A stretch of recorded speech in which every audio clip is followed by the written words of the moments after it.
নমস্কার, বেকারের মুখপাত্র থেকে অরূপ দত্ত বলছি। নিশ্চয়ই কম বেশি আপনারা সকলেই ভালো আছেন। আজকে বেশ কিছু গুরুত্বপূর্ণ বিষয় নিয়ে আপনাদের কাছে চলে এসেছে। বিষয় হলো আপার প্রাইমারি 1241 কন্টেম্প মামলা, সুশান্ত ঘোষ অ্যান্ড আদার্স। এই মামলার গতি প্রকৃতি কোন পথে চালিত হতে পারে? সরকার পরিবর্তন হয়েছে, এই সরকার পরিবর্তনের সাথে সাথে এই যে 1241 নিয়ে যে নতুন করে একটা সমস্যা তৈরি আগে থেকেই হয়েছিল, প্রায় 1.5 বছর ধরে চলছে, সেই সমস্যাটা কিন্তু গভীরতা যথেষ্ট পরিমাণে রয়েছে। তাই সরকার পরিবর্তনের সাথে সাথেই এই 1241-এর গতি প্রকৃতি কী হতে পারে? 14 তারিখ শুনানি হওয়ার সম্ভাবনা কতটা, এবং ইন্টারভিউ থেকে বঞ্চিতরা কতটা সুযোগ পেতে পারে, এবং সিট কি আপডেট হতে পারে? এই আশা প্রত্যাশায় ভর করে ইন্টারভিউ থেকে বঞ্চিতরা যেমন বসে আছে, তেমনই 1241 ওয়েটিং বসে আছে। নতুন সরকার, নতুন স্কুল সার্ভিস কমিশন, নতুন এজি, তাদের যে পদক্ষেপ সেটা কি হতে পারে, এই নিয়ে প্রচুর প্রত্যাশা। এই পাহাড় প্রমাণ প্রত্যাশা দীর্ঘদিনের বঞ্চিতরা মাতঙ্গিনী মূর্তির পাদদেশে প্রায় 4 বছর বসে আছে। সরকারের কোনো চুনোপুটি নেতাকেও দেখা যায়নি ওই মাতঙ্গিনী মূর্তির পাদদেশে। কারণ শিক্ষিত ছেলে মেয়েদেরকে তারা মানুষ বলেই মনে করে না, করতো না। শিক্ষা দুর্নীতি একটা সামাজিকভাবে প্রতিষ্ঠা পেয়েছিল, সেই সামাজিক প্রতিষ্ঠাকে তারা ইস্যু বলেই মনে করে না। আজকে দিনে এই যে অহংকার, এই যে ঔদ্ধত্য, তার একটা চূড়ান্ত রূপ আজকে প্রতিফলিত হয়েছে। আমি কোনো রাজনীতি করতে চাই না, কোনোদিন করিনি, কোনোদিন করবও না, কোনো ঝান্ডাও ধরিনি কোনোদিন। আমার বাপ ঠাকুরদা কোনোদিন রাজনীতি করে না, কিন্তু আমিও কোনোদিন রাজনীতি করি না। আমাদের উদ্দেশ্য, আমরা বেকার, আমরা বঞ্চিত, এবং সাদা খাতায় চাকরি পাবে, আর যারা অরিজিনাল যোগ্য তারা চাকরি পাবে না, হতে পারে? চলুন আজকে একটু বিস্তারিত আলোচনা করে নিই। যে সরকার পরিবর্তনের সাথে সাথে 1241-এর নিয়োগ গোটা আপার প্রাইমারি বিষ বাউ জলে। হ্যাঁ বন্ধু, একেবারেই ঠিক শুনছেন। বিভিন্ন আইনজীবীর সাথে কথা বলেছি, তারা অনলাইনে সরাসরি এই বিষয়ে মুখ খুলতে চাইছেন না, কিন্তু আনঅফিসিয়াল ভাবে তারা যে কথাগুলো জানাচ্ছে সেটা আজকে আমি আপনাদেরকে বলার চেষ্টা করছি। মনে রাখবেন, 14 তারিখ শুনানি হওয়ার কোনো সম্ভাবনাই নেই, কারণ ইতিমধ্যেই চিফ সেক্রেটারির কাছ থেকে হাইকোর্টের প্রধান বিচারপতির কাছে, মাননীয় প্রধান বিচারপতির কাছে চিঠি গেছে যে সরকারের সরকার সংক্রান্ত যে সমস্ত মামলাগুলি রয়েছে সেই মামলাগুলি যাতে অ্যাডজুডিকেশন করে রাখা হয়, যত দিন না তাদের সরকার গঠন হচ্ছে এবং তারা নতুন এজি থেকে শুরু করে তাদের যে শিক্ষা দপ্তরকে ঢেলে সাজাচ্ছে, ততদিন পর্যন্ত যেন কোনো অর্ডার না হয়। অর্থাৎ 3 সপ্তাহ সময় চেয়েছে। তাহলে বুঝতেই পারছেন 14ই মে যে শুনানি হওয়ার সম্ভাবনা ছিল, সেই শুনানি কোনো মতেই হবে না। আপনারা এটুকুও শুনেছেন, বর্তমান এজি যিনি ছিলেন, যিনি সওয়াল জবাব করছিলেন, কিশোর দত্ত মাননীয় এজি সাহেব, তিনি ইতিমধ্যেই পদত্যাগ করেছেন। অ্যাডিশনাল এজি তিনিও পদত্যাগ করেছেন। এর ফলে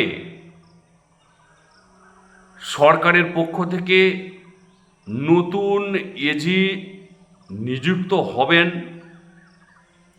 তারপর নতুন এজি এসে নতুনভাবে এই মামলাকে প্রেজেন্টেশন করবেন। তাই একটা দীর্ঘ প্রক্রিয়া। নতুন করে এই মামলা হয়তোবা মেনশন হবে আবার। সেই মেনশন 1241-এর পক্ষ থেকে হতে পারে, স্কুল সার্ভিস কমিশন বা সরকারের পক্ষ থেকে হতে পারে। তাছাড়া এখন আর নতুন করে কবে শুনানি হবে এটা বলা মহা মুশকিল। তো যা পরিবেশ পরিস্থিতি, মিনিমাম মে মাসের শেষ, জুন মাসের প্রথম সপ্তাহ নাগাদ এই মামলা আবার উঠতে পারে বলে মনে করা হচ্ছে। নবনিযুক্ত এজি সাহেব এবং নতুন সরকার, নতুন স্কুল সার্ভিস কমিশন, তারা কি স্ট্যান্ড পয়েন্ট নেয়, এটা কিন্তু সবচেয়ে বড় বিষয়। প্রথম স্ট্যান্ড পয়েন্ট, যদি তারা মনে করে যে এই 1241-এর বিষয়টিকে মিটিয়ে নিয়ে এর সাথে জড়িত যে মূল ফ্যাক্টগুলো রয়েছে কোর্টের অর্ডার অনুযায়ী, অর্থাৎ এই 1241-কে পাওয়াতে গেলে যা যা করা দরকার সেগুলো করে নিয়ে নতুন করে আর কোনো সমস্যা তৈরি না যাতে হয়, তাই এই বিষয়টিকে সহজে মিটিয়ে নেওয়া, এরকম একটা পরিস্থিতি হতে পারে। আর দ্বিতীয় একটা পরিস্থিতি, যদি নতুন সরকার এসে বলে বা ভাবে যে পুরনো সরকারের আমরা কোনো মতেই নেব না, অর্থাৎ দুধকে দুধ পানিকে পানি হবে, অর্থাৎ যদি ওএমআরগুলি দপ্তরে থাকে সেই ওএমআরগুলি ওপেন টু অল হয়ে যাবে, আর যদি কোনো দুর্নীতি থেকে থাকে সেগুলি ওপেন করা হবে, দরকার হলে সিবিআই ইনভেস্টিগেশনও হতে পারে। এটাই কিন্তু আনঅফিসিয়ালি বিভিন্ন আইনজীবীর মন্তব্য। বিভিন্ন আইনজীবী যেটা বলতে চাইছে যে এই আপার প্রাইমারিটাকে নতুন সরকার শপথ গ্রহণের পরে যদি ওএমআরে হাত দেয়, বা এই যে পরিস্থিতি তৈরি হয়েছে ফাইনাল ভ্যাকেন্সির পর ম্যাচিং ভ্যাকেন্সি কেন করা গেল না, এই 1241-এর সিটটা গেল কোথায়, এর একটা পূর্ণাঙ্গ তদন্তের প্রয়োজন। সেই পূর্ণাঙ্গ তদন্ত করতে গেলে এই তদন্তে নিশ্চিত করে অনেক কিছু উঠে আসতে পারে। এর সাথে ওএমআর রিলেটেড রয়েছে, তাই 1241 চাকরি, ইন্টারভিউ থেকে বঞ্চিতদের চাকরি তো দূরস্থ। এখন আপাতত এই আপার প্রাইমারির মূল যে প্যানেল, সেইখানেও আঘাত পড়তে পারে বলে খবর। কেন বলুন তো? নতুন সরকার, যেহেতু তারা জানে 26,000-এর মামলা, তারা জানে 32,000-এর মামলা, তাই আপার প্রাইমারিতে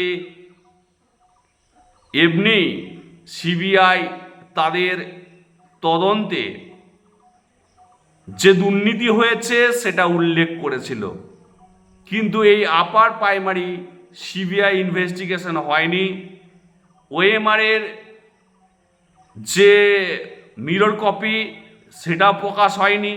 এই আপার প্রাইমারির ওএমআর কোথায় রয়েছে, বা এই আপার প্রাইমারিতে যে আজকে বলা হচ্ছে অর্ডার কপিতে পরিষ্কার লেখা আছে একাডেমিক মিসম্যাচ, ওএমআর ডিফেক্টস, এই সব জিনিসগুলো কেন হয়েছে, কী জন্যে হলো, এবং 1241-এর ম্যাচিং কেন করা গেল না, আজকের দিনে দাঁড়িয়ে কিভাবে সিট কনভার্ট সম্ভব, এগুলো বিচার্য বিষয় হতে পারে নতুন এজির কাছে, নতুন সরকারের কাছে।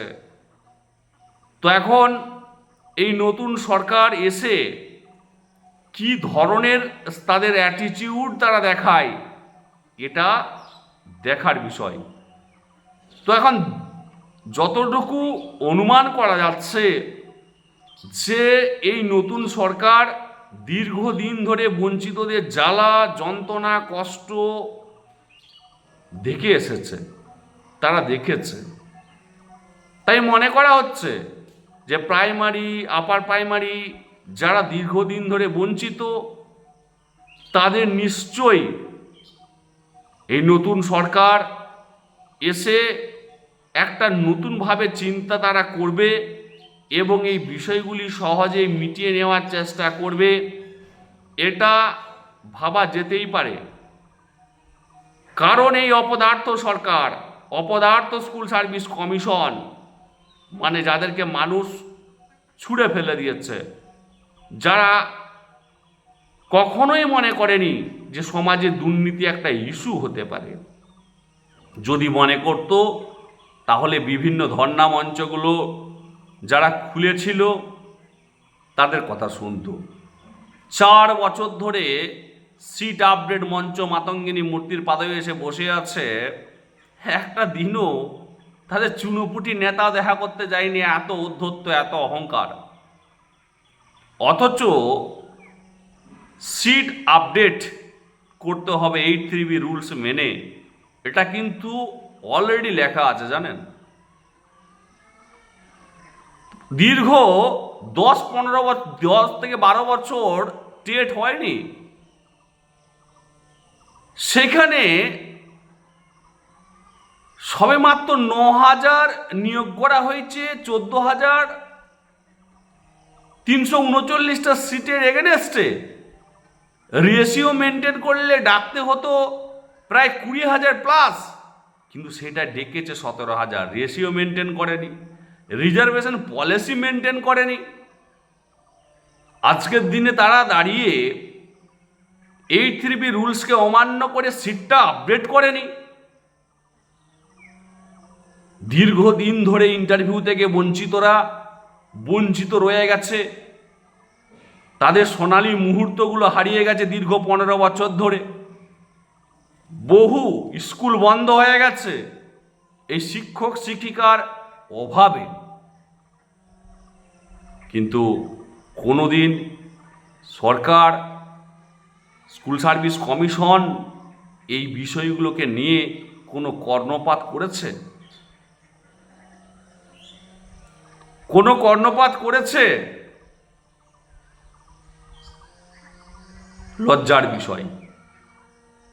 শিক্ষামন্ত্রী যিনি ছিলেন তিনি এই মঞ্চগুলোয় আসতে পারতেন না, সমস্যাগুলো দেখতে পারতেন না। তো যাই হোক, দীর্ঘ 15 বছর সোনালী ভবিষ্যৎ 2011 সালে যারা ভেবেছিল পরিবর্তন করলে আমাদের চাকরি হবে, তাদের সব বয়সগুলো 45, 46, 47 হয়ে গেছে। তারা এখন নিজেরা নিজেদের পায়ে কুড়োল মারছে যে আমরা কি করেছি। তো আজকের দিনে দাঁড়িয়ে এখন বলা যায় না কে কখন কি প্রতিশ্রুতি দিয়ে প্রতিশ্রুতি রাখবে কিনা, না আবার পায়ে কুড়োল মারা হলো, না সঠিক পদক্ষেপে সঠিকভাবে আসল পরিবর্তন হয়েছে, এটা সময় বলবে। রঙের পরিবর্তন হয়েছে, আসল পরিবর্তন এখন মানুষ চোখে দেখবে। আশা করি ইন্টারভিউ থেকে বঞ্চিত যারা, তারা চাকরি পাবে আপার প্রাইমারিতে। যারা প্রাইমারিতে বঞ্চিত তাদেরও চাকরি হবে। যারা 26,000 যারা দিনের পর দিন ধরে যোগ্য হয়েও চাকরিগুলো চলে গেছে, তাদের সুরাহা হবে। নিশ্চিতভাবে যারা ওয়েটিং ছিল, যোগ্য ওয়েটিং, তাদেরও একটা সুরাহা হবে। প্রত্যাশা প্রচুর, এই প্রচুর প্রত্যাশার চাপ নিয়ে দুর্নীতিকে সামনে রেখে মানুষ ভোট দিয়েছে। আর এই প্রত্যাশা কতটা পূরণ হয়, এই সরকার কতটা পজিটিভলি ভাবে এই বঞ্চিতদের কথা ভাবে, মনে রাখবেন এই শিক্ষিত বেকার ছেলে মেয়েদের চোখের জল তাদের মায়েরা সহ্য করতে পারেনি। হ্যাঁ বন্ধু, ঠিক বলছে। এই হাজার হাজার শিক্ষিত বেকারের জল সহ্য করতে পারেনি। পরিষ্কার, তারা তাদের ভাইদের জন্য, তারা তাদের ছেলে মেয়েদের জন্য, তারা তাদের স্বামীর ভবিষ্যতের কথা ভেবে, ভাই বোন দাদা দিদিদের কথা ভেবে তারা লক্ষ্মী ভাণ্ডারকে উপেক্ষা করে ভোটটা দিয়েছে, যাতে করে বর্তমান শিক্ষিত সমাজ ভবিষ্যতে তৈরি হয়। শিক্ষা যাতে করে আবার পুনরায় আগের মতো ফরম্যাটে ফিরে আসে। স্কুলগুলোই যেন শিক্ষক শূন্য না হয়, শিক্ষকে ভরে ওঠে। আবার নতুন করে যেন নতুন উদ্যমে গ্রামীণ স্কুলগুলোর প্রচুর উন্নতি হয়। এটা কিন্তু মা বোনেরা দিদিরা নিজেদের স্বার্থ পরিত্যাগ করে তারা একটা পদক্ষেপ নিয়েছে।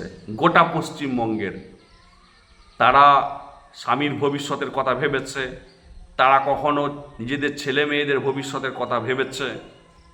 তাই আজকের দিনে দাঁড়িয়ে যারা নতুন সরকার আসবে, তাদের কাছে করজোড়ে অনুরোধ, দুর্নীতির কারণে যারা বঞ্চিত হয়েছিল, দিনের পর দিন বঞ্চিত হয়েছে, আপনারা অন্তত তাদের কথা ভাববেন। মনে রাখবেন, কথা দিয়ে কথা রাখা, এটা কিন্তু মানুষ নজরে রাখে, নজরে রাখে। তাই আশা করি নতুন সরকারকে গঠন হতে দিন। যা কিছু হবে আপার প্রাইমারি সংক্রান্ত বিষয়ে ভালো হবে। আশা করি বেশি ঘাঁটাঘাঁটি হবে না এবং ইন্টারভিউ থেকে বঞ্চিত 1241 সবার হয়তো কিছু ভালো কিছুই ঘটতে পারে। আবার নেগেটিভভাবে যদি বলেন, তাহলে এই দুর্নীতিকে তুলে ধরে যারা দুর্নীতি করেছে তাদের চূড়ান্ত শাস্তির ব্যবস্থা হতে পারে। এটা নিয়ে আমাদের কোনো রকম ক্ষোভ নেই, কিন্তু ওই শুধু শাস্তিই হলো, নামকে ওয়াস্ত, কিন্তু বঞ্চিতরা বঞ্চিত রয়ে গেল, এটা যেন না হয়। ওএমআর পাবলিশড হোক, ইনভেস্টিগেশন হোক, যা খুশি হতে পারে,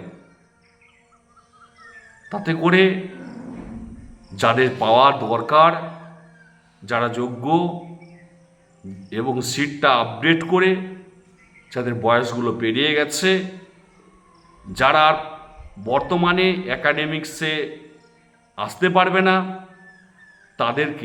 তাদের কথা ভেবে যেন দীর্ঘ 10 বছর 2015 টেট এখনো পর্যন্ত চলছে, তো তাদের কথা ভেবে যেন সরকার গুরুত্বপূর্ণ সিদ্ধান্ত নেয়। ভালো থাকবেন সকলে। ভিডিওটা একটু বিস্তারিত হয়েছে, মাফ করবেন সকলে। অবশ্যই এটা বেশি বেশি করে শেয়ার করে সকলের কাছে পৌঁছে দিন।